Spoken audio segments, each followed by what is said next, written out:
from Ambedkar University, Delhi Faculty Association, towards the democratic struggles that we are seeing inside of JNU. There are three issues that I would want to highlight in this recent, in this very recent spate of attacks that are happening on the democratic functioning inside of JNU, which is basically December. So I'm not going back to things that have been, consistently happening since the last 1 year, but I'm sure we will understand that there is a way in which all of this is actually linked and connected. And the main, I suppose the main thing which is at threat here is the publicness of a public university. And it is this publicness which wants to function, which has a practice of functioning in a democratic way. That is what is currently under crisis. And that is the reason why I feel that this is not a crisis, it is not a crisis or a threat which only Jawaharlal Nehru University is facing. It is a crisis and a threat of publicness of public universities generally in India. And therefore it is a struggle which is of course of JNUs, but it is also a struggle which is outside of JNUs as well, and it is from there that solidarities need to come from across public universities, and that's where OTFA is coming from as well. The first is the functioning and the decision making that happened at the academic council within JNU, and of course the issues that I'm raising is hugely based on the statement that was signed by the AC members of JNU, and also with discussions that I've had with some of the faculty members of JNU. It points out to definitely four things, and some of the issues has already been mentioned by Professor Patnaik, and I'm just wanting to reiterate them. One is, when are these meetings being held? And meetings, when they are held within holidays, it definitely creates it definitely means that there is an anxiety. And there is already a felt anxiety, and that is the reason why the meeting is being held during the holiday. The second is so rejection of the request by faculty members to hold the meeting during the holiday, and this rejection itself also talks about the way in which voices are not being heard or not being wanted to be heard. The third, the way minutes are maintained, the way minutes are passed, the way minutes are changed, as has been mentioned in the statement. And the fourth, and that is the one which is the most cause for concern, which is not just something that is happening within academic council, but is probably happening in the broader space as well, which is how much dialogue and deliberation and discussion, and most importantly, how much dissent is being practiced within meetings, is being practiced within the university, and how is it that that practice, which actually makes JNU, how is that being thwarted continuously? And this makes me actually think that there is a way in which we are probably living in this term that has now become the Oxford English Dictionary's word of 2016, which is called post-truth. And it seems to me that we are actually living in this post-truth moment where the state is daily changing historic records to fit its propaganda goals of the day. And that is not happening, that is happening inside of JNU, but that is happening at a broader political level globally as well. The second issue that I want to talk about is this December 30th circular, which mentions norms of functioning for the components of the university community. And of course, amazed to see that portions of that circular now is part of these hoardings in front of the Freedom Square. Now, what is written here, which comes in the December 30th circular, has been part of the JNU academic rules and regulations, which was passed in an EC meeting in 1999, and they have been in existence since then.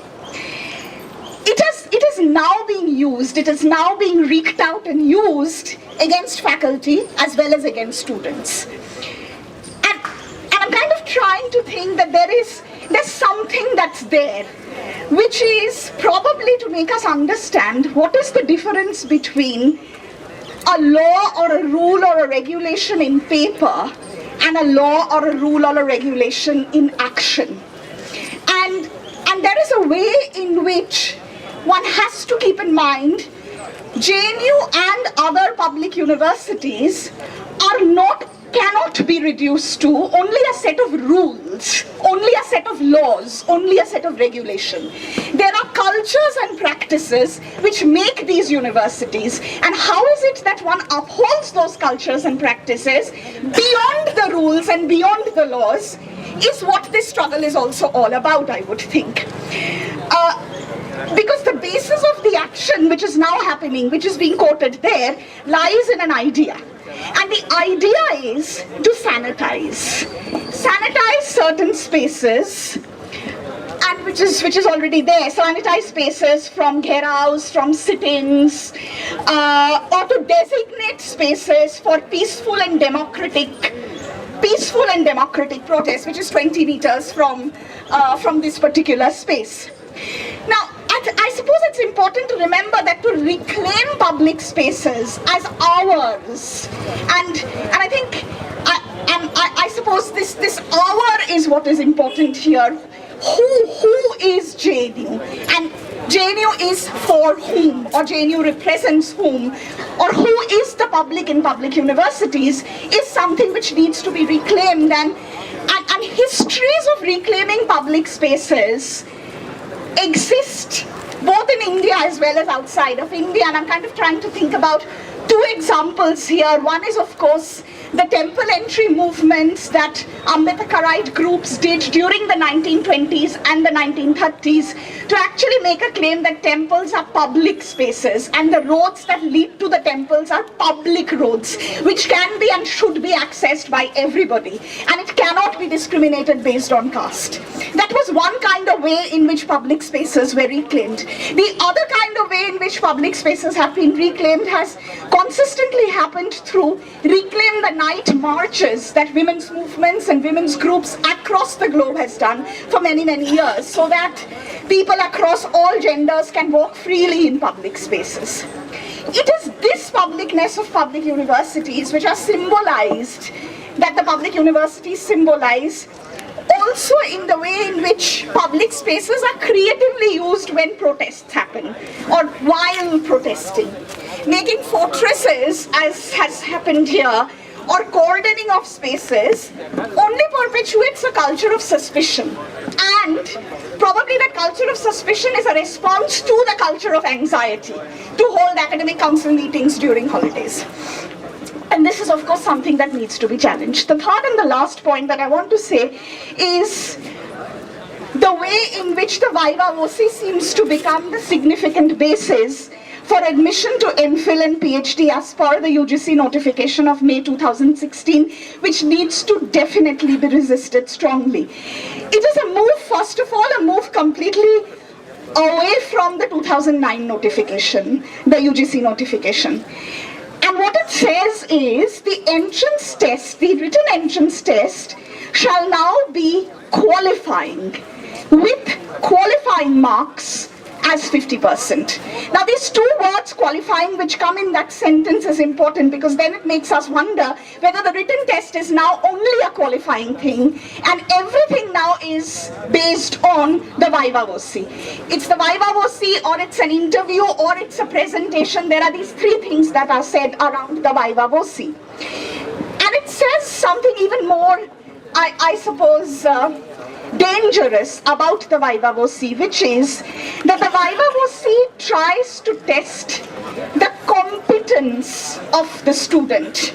And I'm trying to actually think whether the use of the word competence now substitutes the use of the word merit that has consistently been happening with respect to affirmative action or protests against affirmative action policies. And which makes us probably raise a few questions around competence which according to this notification is the basis of viva voce. One, is competence already existing, or is competence something that is created and nurtured? And is competence not necessarily connected with social and material conditions of individuals? And especially in situations where there is hierarchical access to resources and opportunities, how does one judge competence neutrally? Is there any way in which competence is this neutral word? A second thing to actually think about is, how inclusive will these viva voce interview boards be? The ones who will be judging the competence of students, how inclusive will these boards be? Third, which would mean that how adequately well represented these interview boards would be, who would be judging competence of students. Most importantly, I suppose, what would be the language in which these interviews would be conducted, and whether there is a way in which there is an assumption that speaking or articulating in the English language is the only way in which competence can be judged.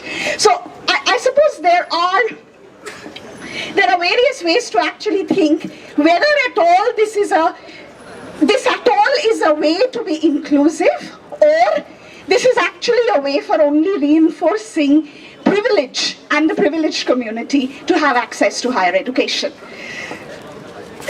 I would want to end with this one thought, which is around suspension and a culture of suspension that we are actually seeing within JNU, and maybe not only within JNU, with other spaces of higher education in the recent past, and suspension without any form of hearing, suspension without giving the students to say their views and their parts. And one thing that is connected with the suspension, which is true in this case as well, is suspension is connected with taking away of hostel facilities, and that is something which we are seeing this time. But taking away of hostel facilities was something that we saw during the Ambedkar Student Association movement in Hyderabad Central University as well, earlier last year. Now, around hostels in the recent past, two things have been doing the rounds. One is, as you all would be knowing, curfew timings in hostel and resistance towards it from the Pinjra Tor campaigns. And the second is that taking away the hostel facility from the student, in some senses, is also taking away that one shelter that the student has when the student comes from some other part of the country to a metropolis like Delhi or Hyderabad to study and to have accessible accommodation. When that is taken away from the student, then in some senses that is also a way to deny the student an opportunity to continue their higher education itself. So hostel seems to be a site now of control and resistance at the same point of time, and I suppose that is something that we are seeing consistently in the last few years. I would just like to think that there is a way in which these struggles and solidarities across student groups and solidarities between teachers and students across public universities are extremely important and crucial at this juncture, so that we can strongly resist the death of the ethos of publicness in public universities. Thank you very much.